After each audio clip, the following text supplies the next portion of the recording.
Good morning বন্ধুরা, আশা করছি সবাই ভালো আছেন, সুস্থ আছেন।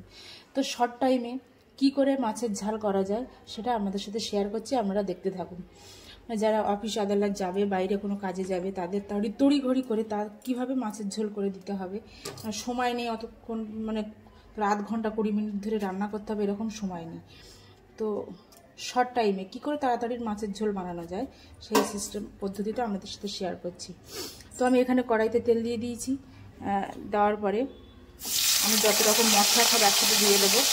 এখানে টমেটো আছে, পেঁয়াজ আছে, রসুন আছে, আদা আছে, সবই একসাথে আমি মিক্স করে নিয়েছি। নিয়ে সব মশলাগুলো আমি একসাথে দিয়ে দেবো। আমি আলাদা আলাদা করে আর ভাজবো না, সব একসাথে দিয়ে ভেজে নেব। আর এখানে 4 পিস লঙ্কা দিয়ে দিলাম, দিয়ে আমি ভেজে নেব।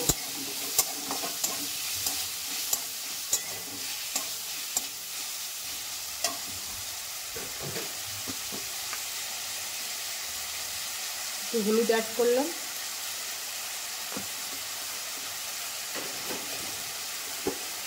লবণ অ্যাড করলাম 1 চামচ, আর অল্প লবণ অ্যাড করলাম। আর আমি যে মাছটা দিয়ে এই ঝালটা বানাবো, মাছের ঝাল, এটা হলো সামুদ্রিক মাছ। তো সামুদ্রিক মাছ দিয়ে কী করে তাড়াতাড়ি মাছের ঝোল বানিয়ে রেডি করে দেওয়া যায়। সবারই সকালে তাড়া থাকে, সবার বাড়ির ছেলেরা বলুন এবং ছেলে মেয়েরা বলুন, বর বলুন, সবাই কাজে বেরিয়ে যাবে, কেউ স্কুল যাবে, কেউ অফিসে যাবে, সবার কাজে বেরিয়ে যাবে। তখন তাড়াহুড়ো করে রান্নার খুব সমস্যা, এটা কী করবো ভেবে পাই না।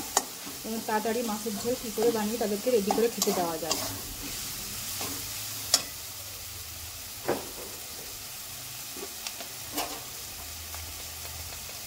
একটু ধনের গুঁড়ো অ্যাড করলাম,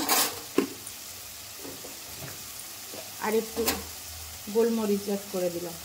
তো সব মশলা একসঙ্গে মিক্স করে নিচ্ছি। সব রকম মশলা একসাথে দিয়ে দিয়েছি। আজকে আলাদা করে আর ভাজার সময় নেই।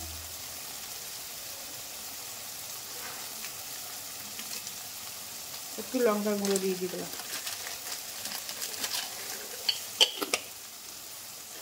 লঙ্কার গুঁড়োটা আমরা সচরাচর খাই না।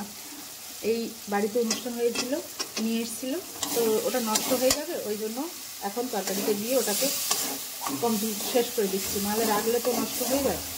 তো দেখুন আমার আঁচটা জোর হয়ে গেছে বলে একটু লেগে গেছে। মশলা কিন্তু আমার অলরেডি রেডি হয়ে গেছে।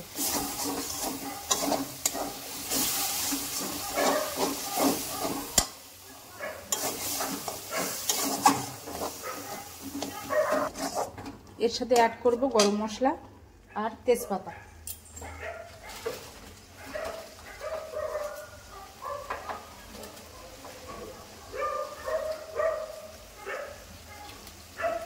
তেজপাতা কেটে দিলাম,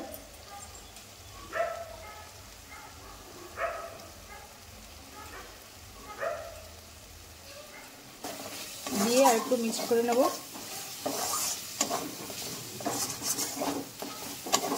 এটা আমার ছেলের পছন্দের একটা মাছ, খুব ফেভারিট মাছ, ও এটা খেতে খুব ভালোবাসে। মশলা রেডি হয়ে গেছে। আর এই যে মাছটা করব, এই মাছটা কিন্তু ভাজা যাবে না, কারণ ভাজলে সবাই জানে ভেঙে যায়। এটা হলো সেই লোটে মাছ। তো আমি লোটে মাছ এখানে নিয়ে নিয়েছি। হলুদ আর লবণের সাথে এখানে একটু মিক্সড করা ছিল, কিন্তু দেখেন হলুদ লবণের জলটা আলাদা হয়ে গেছে। এখানে মিক্সড করেছিলাম, হলুদ আর লবণ দিয়ে মিক্সড করে রেখে দিয়েছিলাম। তো ওই দেখেন জল আলাদা হয়ে বেরিয়ে গেছে, মাছগুলো আলাদা হয়ে গেছে। এই যে জলটা ছেড়ে দিয়েছে মাছ থেকে, কারণ সামুদ্রিক মাছ একটু হলুদ লবণ মাখিয়ে রাখলে মাছের জলটা ছেড়ে দেয়। তো আমি এখন এই যে মশলাটা করেছি, এই মশলার মধ্যে এই মাছগুলো আস্তে আস্তে দিয়ে দেবো।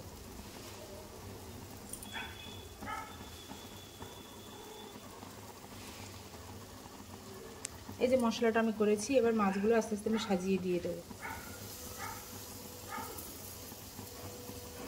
কারণ এই মাছগুলো তো ভাজা যায় না, সবাই তো জানেন এই মাছগুলো ভাজলে গলে যায়। তো আমি মশলাটা তো আগে রেডি করে নিয়েছি, আর এগুলো ধুয়ে পরিষ্কার করে লবণ হলুদ দিয়ে মাখিয়ে রেখে দিয়েছিলাম প্লেটে। মাছগুলো এক করে সাজিয়ে দিয়ে দিচ্ছি।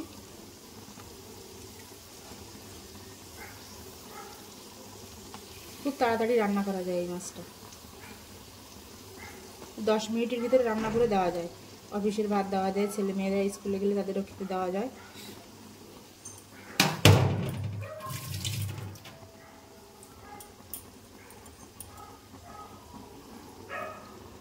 মাছগুলো দিয়ে দিয়েছি, এবার মাছগুলোর সাথে এই মশলাটা ভালো করে মাখিয়ে নেব।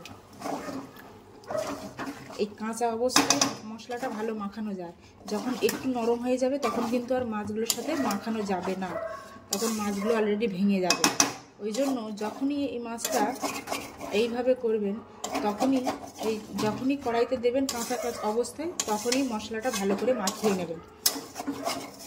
যে মশলাটা দিয়েছি 2-3 মিনিট রেখে দেবো, তারপরে মিক্সার করব, তখন কিন্তু মাছগুলো ভেঙে যাবে। দেওয়ার পরপরই করলে মাছগুলো আর ভাঙবে না এবং মশলার সাথে সুন্দরভাবে মাখানো হয়ে যাবে। এই যে আমি মশলার সাথে ভালো করে মাছগুলোকে মাখিয়ে নিয়েছি। এবার আমি এতে একটু জল দিয়ে দেবো। এইবার জল দেওয়ার পরে কিন্তু আর মানে মিক্সড করা যাবে না, কারণ জল দিলে মাছগুলো তখন আস্তে আস্তে গলে যাবে, নরম হয়ে যাবে। তবু একটা মাছ ভাঙবে না। দেখুন আমি আপনাদের সাথে শেয়ার করছি, এই মাছ কিন্তু একটাও ভাঙবে না, যেভাবে দিয়েছি সেইভাবেই থাকবে।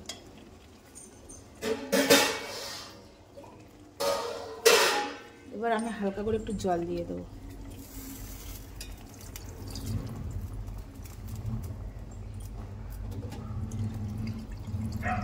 জল দিয়ে দিয়েছি।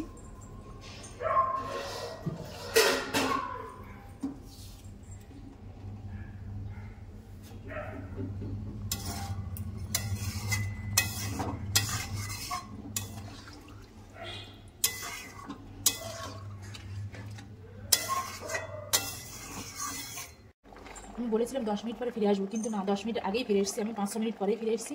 এসে দেখেন আমি যখন ঢাকনাটা খুললাম তখন দেখলাম যে মাছগুলো দেখেন তুলেছি সেরকম গোটা গোটাই আছে। ঢাকনাটা খোলার পরে দেখুন গোটা গোটা আছে।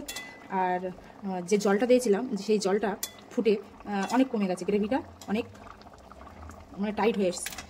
তো আমি এর সাথে মানে আরেকটু গ্রেভিটা একটু টাইট করবো, যতটুকু জল আছে এখনও দেখা যাচ্ছে। তো এটা এতটাই রাখবো না, আর একটু টাইট করবো। তো তার আগে আমি একটু অ্যাড করে দেবো জিরার গুঁড়ো দিয়ে দিলাম। আর গোলমরিচের গুঁড়ো আরেকটু দিয়ে দেবো, কারণ এই মাছটা একটু ঝাল ঝাল খেতে ভালো লাগে। গোলমরিচের গুঁড়ো দিয়ে দিয়েছি। এই যে দেখেন একটা মাছও কিন্তু ভাঙেনি, বেশি ঘাঁটা যাবে না, ঘাঁটলেই ভেঙে যাবে মাছটা, ঘাঁটলেই ভেঙে যাবে। এই যে গোটা গোটা সব গোটা গোটাই আছে। এই যে আমাদের সাথে একটা তুলে দেখাই, দেখুন সব গোটা গোটা আছে। আর ঢাকা দেবো না, এইভাবে আর 2-3 মিনিট ফুটবে, তারপর আমার লোটে মাছের ঝাল রেডি হয়ে যাবে। ঠিক আছে? তো খুব তাড়াতাড়ি বলতে এই প্রসেসে রান্না করলে এই লোটে মাছটা অনেকে সকালে সবার খেতে দেওয়া যায় মাছের ঝোল দিয়ে। কী রান্না করবো, সকালবেলা কী করবো, খুব তাড়াতাড়ি হয়ে যায়। কেউ 7-8টার ভিতরে বেরিয়ে পড়বে, ছেলেকে গুছিয়ে দাও, বর গুছিয়ে দাও, এরকম তাড়াহুড়োর ভিতরে রান্না করতে গেলে এরকম শর্ট টাইমে এরকম মাছের ঝোল করলে মানে ভালো পুষ্টিকর খাবারও হয়ে যাচ্ছে, আবার এটা ভালো মাছের ঝোল দিয়ে তারা ভালোভাবে খেয়ে যেতেও পারছে। তো আমার রেডি হয়ে গেছে লোটে মাছের ঝাল। এবার আমি নামিয়ে দেবো। দেখেন গ্রেভিটা কিন্তু আর একটু টাইট হয়ে এসছে।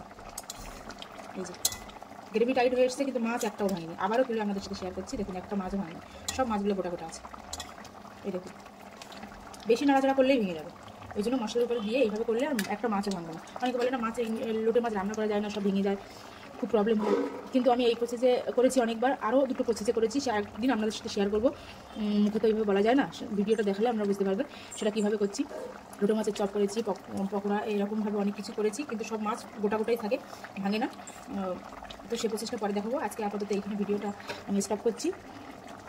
সবাই ভালো থাকবেন, সুস্থ থাকবেন, বাই।